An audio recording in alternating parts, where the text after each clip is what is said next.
Hey guys, it's Jim here from Jim and Jay's Final Say here on Palace Fan TV. Post-Hull reaction video. Another defeat at home to a former Palace manager, and another disappointing result and performance for Palace. That's quite a few home games now that we've lost. In fact, if you look at our home form over the season, we'd almost certainly be relegation candidates. And yet our away form has been excellent.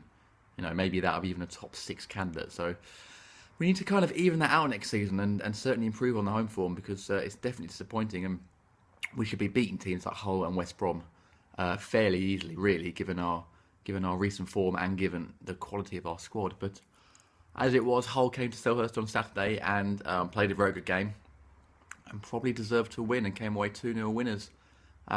Palace, like the West Brom game, just didn't really seem to turn up. It was almost like they were on the beach already, thinking about their summer holidays, because there wasn't that level of intensity that there was against, Man City or Spurs or QPR in some of the other home games we have won in 2015. It almost seemed like they weren't that bothered, whereas Hull turned up and clearly needed a result, and played like a team who were desperate to get one, and as a result they did. It looked a bit like Palace sort of had no plan B. We set up in a usual sort of way. The front three, Murray, Balassi and Wilf. It wasn't really clicking. Hull were very quick to double up on the defenders, and that was kind of it. There wasn't really a plan B at all. Changes came, and it was Sonogo for Murray, striker for striker, and Gale for Wilf, and it wasn't really like anything was sort of changed around. I think we went 3 at the back towards the end, but certainly going forward, it didn't really feel like we'd changed much. I did like the look of Lee Chung-yong when he came on, although he did actually give the ball away for the second. He actually looked like he's got a bit about him, happy to sort of drive the ball forward, which is what we need from midfielders. When Punch does that, we look great, but unfortunately Punch had another game where he was going backwards more than he was going forwards, and we really miss his creativity when he does that. But it wasn't...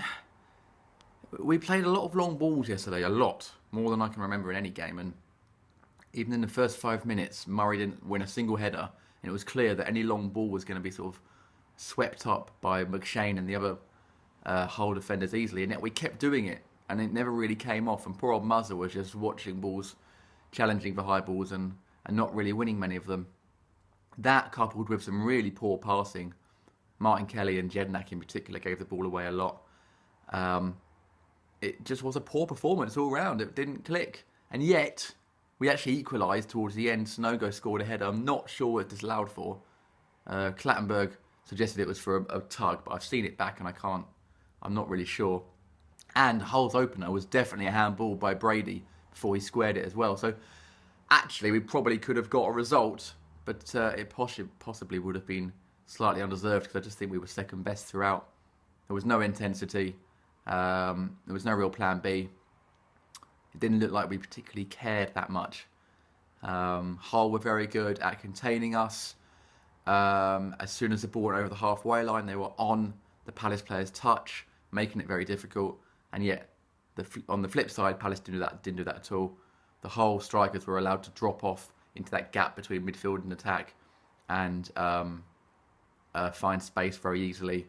A lot of their players were getting the ball and turning in midfield, and they'd turn and they'd have space, whereas when our players turned, they'd have someone on them straight away. So, in terms of work rate and organisation, I think Hull deserved to win, really. But we still got that quality, and Soiree, who put the ball in for Sonogo's goal, shows that he got a good delivery, and I think he's improving definitely each time we see him play. We've got good quality, but it's not just quality that wins you games in the Premier League. You've got to be organised, you've got to work hard, and that wasn't there, which is weird, because most of the season, though, that sort of stuff has been there with Palace.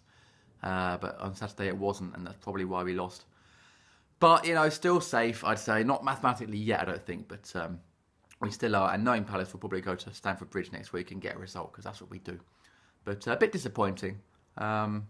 Again, like the West Brom game, after the game, no one seemed that bothered. It was frustrating, but no one obviously seemed too upset or worried about anything. But it'd be nice not to let the season peter out, really, considering how well we've done in 2015. It'd be nice to sort of end on a bit more of a high than losing these 2 home games and then probably losing to the big games, the big teams. I fancy us to maybe put a result out somewhere, maybe against Man United or who knows. But it'd be nice not to let the season peter out. But there you go. This is Palace. It's first time in a long time that actually we've had nothing to play for towards the end of the season. So maybe we don't know how.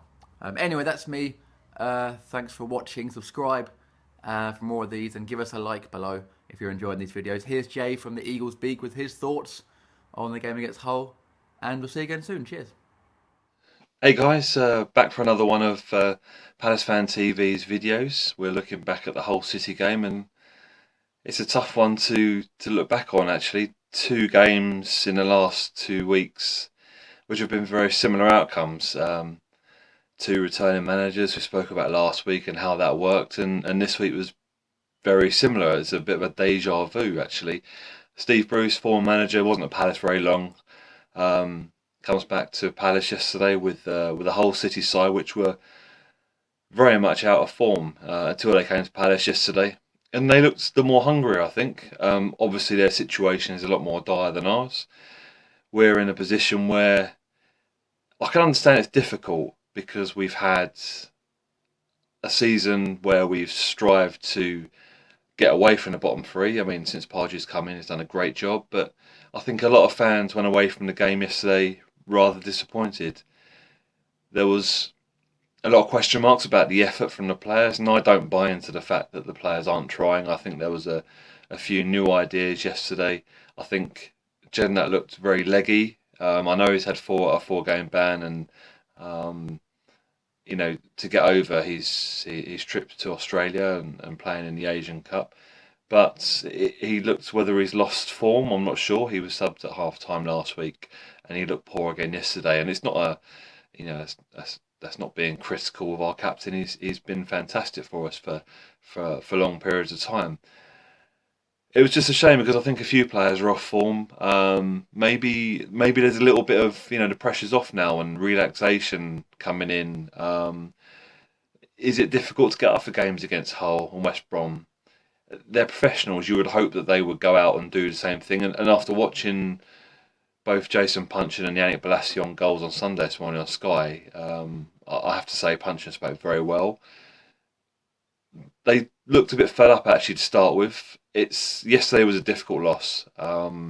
We should be beating a team like Hull, as everyone will probably agree with me. And it's 2 games against opposition where before those 2 games we were on a big high. We're expecting 6 points out of those 2 games, and there's nothing wrong with expecting that after the form we've been in. We've just been to Sunderland and wiped the floor with them, and then we followed that up with 2 losses at home, which our home form's been terrible this season. If it wasn't for our away form, we would be stuck down there fighting for our lives at the moment. But fact is, we're not. Away form has been exceptional. We've picked up points here and there at home, but it hasn't been great at home. I mean, count on one hand, the top of my head, the Villa loss at home, Sunderland. Now we can add to the West Brom loss, Everton loss at home, and now Hull. Our expectations perhaps are looking upwards rather than down now.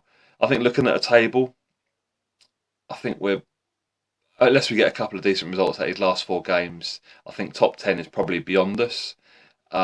Just looking at the way we were playing in the last 2 games, but then I think maybe it might play in our favour that we're playing 3 of the top 6 in our next 3 games. The players will play up against teams like that, Chelsea next week, Man United and Liverpool the other 2 games, and then we'll finish with Swansea at home. I think a lot of fans like myself, I'm disappointed. I'm not a negative guy. I support a team through thick and thin, like majority of Palace fans do. But I think there was a tinge of disappointment yesterday because we expected a reaction after losing to West Brom, and that didn't really come. Can't really put your finger on it. It was one of those days where we were working, to get to try and get something out of the game, but I think we lost the midfield.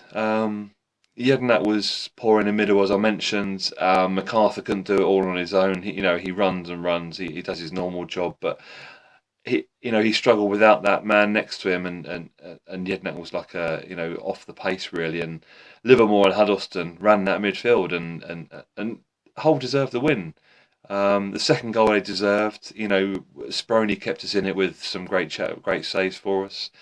to keep us in with a chance of trying to get a goal back after after they got the lead. We had chances. The Sonogo header that went in should have perhaps been allowed. I think McShane was very clever in what he did. He knew he wasn't going to get up for the ball. There's also a chance in the first half from Murray. Great free kick from Punchin, and Hull failed to deal with it, and it looked like Murray was going to put it in, but a great save by the keeper. There was a few chances, so there are still things happening, but not so much so putting them in the back of the net, of course. So we are missing something these last couple of games, and hopefully we can perhaps go into the Chelsea game and think. It's away from home will suit us. Chelsea will come at us, and as things stand, I think if Chelsea beat us, then if they win their game in midweek, they'll win the title. So it's a big game for them. The pressure will be on them to beat us, and perhaps the underdog tag again will work in our favour because perhaps we haven't been the underdog in those last two games. But I'm not too disheartened. I'm disappointed, but I'm not too disheartened because I know so far it's been a great season. I'll reiterate again that when Pulis left, I'd have been happy with 17th place by the end of the season. I think these 4 games coming up now are the 4 games a lot of fans pinpointed as saying we need points before we get to these 4 games. We do have those points, and we look like we're going to stick around 12th place, and there's no disgrace in that. So you can't be too unhappy about that, even if we are starting to look ahead to next season. Maybe that's it, but. Yeah, we're interested in your views. I know a lot of people have spoken on social media after the game, and spoken to me as well. A big shout out to the whole fans. My interaction with them online and yesterday at the game was fantastic. Great bunch of fans, and I wish them well for the rest of the season. As for Palace, well, look up to the next 4 games left this season. Let's enjoy them, and hopefully lads can get us a few results out of the last few games for us to celebrate before the end of the season. Thanks for watching. Leave your comments for us and subscribe to the video. Let us know your thoughts about them, and we'll see you again next week. Thanks for watching. Goodbye.